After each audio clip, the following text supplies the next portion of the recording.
Providing some context on that. Stay with us as we continue to look at statements from the US President. Donald Trump says his administration is moving ahead with plans to modernise the country's air traffic control system. He confirmed that a major contract will likely be awarded in the next few months. Trump says construction will take about 2 years. Multiple top firms are expected to bid for the project. This is what the president said on the matter. So we want to have one great company. Now, Raytheon's going to bid, IBM's going to bid. We have 5 or 6 bidders that really are good and do this stuff. We want one, I tell, because I know about overruns, I look at the railroad out in California, headed up by one of the worst governors in our country, who I used to get along with actually, but he's just, you know, when you lose 25,000 houses and you would have had your cities burned down. If we didn't step in, Los Angeles would have been burned to the ground. But you look at that, and I said, I really know how to build, and you got to have one guy, one contractor, one great one, whether it's IBM or Raytheon is good, but you have 4 or 5 that are really, really great, and they're all bidding against you.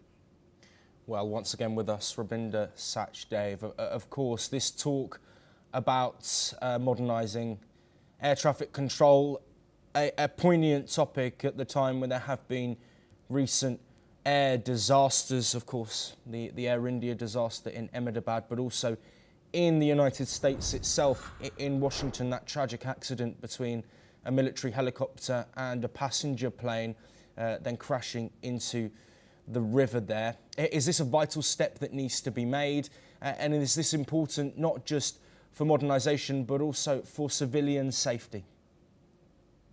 But I think this is addressing only half the problem. So modernization, machinery, whatever, etc., one can look at that. But in the US right now, there's a shortage of air traffic controllers, right? The guys who are, monitoring and, guiding the aircrafts at the airports and related. So that is also a part of the problem that the US is facing. Even the accident over the Potomac River with a helicopter and an aircraft was partially attributed, if I'm not mistaken, to the fact that the controllers were working overtime, right? So, I mean, there are time limits to which the controllers could work, or they were handling more than one person could be handling.